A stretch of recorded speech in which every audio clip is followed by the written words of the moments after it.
ನಮಸ್ಕಾರ. Talaghattapura police station ವತಿಯಿಂದ Garuda CCTV project ಅಂತ ಹೇಳಿ ಶುರು ಮಾಡಿದ್ದೀವಿ. ಸಾರ್ವಜನಿಕರ ಸಹಯೋಗದೊಂದಿಗೆ ವಿಶೇಷವಾಗಿ ನಮ್ಮಲ್ಲಿ ತಲಗಟ್ಪುರ ಪೊಲೀಸ್ ಸ್ಟೇಷನ್ ಲಿಮಿಟ್ಸ್ ನಲ್ಲಿ ಬರ್ತಕ್ಕಂಥ change makers of Kanakapura road association ಅವರು ಸಹಭಾಗಿತ್ವವನ್ನು ಹೊಂದಿ ನಾವು ಐಡೆಂಟಿಫೈ ಮಾಡಿದಂಥ ಎಲ್ಲ ಇಂಪಾರ್ಟೆಂಟ್ ಜಂಕ್ಷನ್ಗಳ ಹತ್ರ ಮತ್ತು ಬ್ಲ್ಯಾಕ್ ಸ್ಪಾಟ್ಸ್ಗಳ ಹತ್ರ ಇವತ್ತಿನ ದಿನ IP ಕ್ಯಾಮ್ರಾಸ್ಗಳನ್ನು ಹಾಕ್ಸಿದ್ದೀವಿ. ಅದನ್ನೆಲ್ಲವನ್ನು ಒಟ್ಟುಗೂಡಿಸಿ ನಮ್ಮ ಪೊಲೀಸ್ ಸ್ಟೇಷನಲ್ಲಿ ಗರುಡ ಕಂಟ್ರೋಲ್ ರೂಮ್ ಅಂತ ಹೇಳಿ ಮಾಡಿದ್ದೀವಿ.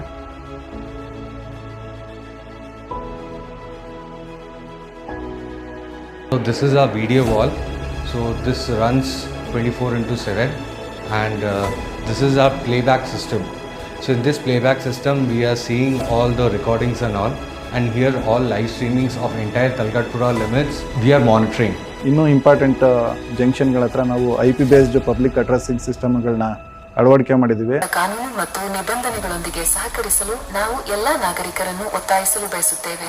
ಆ ಮೂಲಕ ಯಾವುದೇ ಅಹಿತಕರ ಘಟನೆಗಳಾದರೆ ಅಥವಾ ಎನಿ ಇರೆಗ್ಯುಲಾರಿಟೀಸನ್ನ ನಾವೇನಾದರೂ ಫೈಂಡ್ ಔಟ್ ಮಾಡಿದ್ರೆ ಇಲ್ಲಿಂದ ಅನೌನ್ಸ್ಮೆಂಟ್ ಮಾಡ್ತೀವಿ. ಇದು ತಲಗಟ್ಪುರ ಪೊಲೀಸ್ ಠಾಣೆಯ ಪ್ರಕಟಣೆ ನೋಡಿ. KSIT ಸಿಗ್ನಲಲ್ಲಿ ಜಿಬ್ರಾ ಕ್ರಾಸಿಂಗ್ ದಾಟಿದಂಥ ವಾಹನಗಳು ನೋಡಿ, ಟಾಟಾ ಎಸ್ ನೋಡಿ, ಅದು ನಿಮ್ಮ ಜಿಬ್ರಾ ಕ್ರಾಸಿಂಗ್ ದಾಟಿದ ವಾಹನ, ಅದು ಪಾದಚಾರಿಗಳು ಓಡಾಡ್ತಕ್ಕಂಥ ಜಾಗ, ನಿಮ್ಮ ವೆಹಿಕಲ್ಗೆ ಫೈನ್ ಬರುತ್ತೆ, ಮನೆ ನೋಟಿಸ್ ಬರುತ್ತೆ.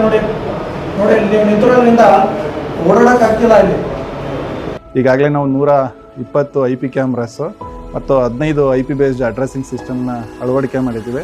ಮತ್ತು ಇನ್ನು ಮಿಕ್ಕ ಏರಿಯಾಗಳಲ್ಲೂ ಕೂಡ ಸಾರ್ವಜನಿಕರ ಸಹಯೋಗದೊಂದಿಗೆ ನಮ್ಮ ಗರುಡ ಪ್ರಾಜೆಕ್ಟ್ನ ಇನ್ನೂ ಎಕ್ಸ್ಟೆಂಡ್ ಮಾಡ್ತಾ ಇದ್ದೀವಿ.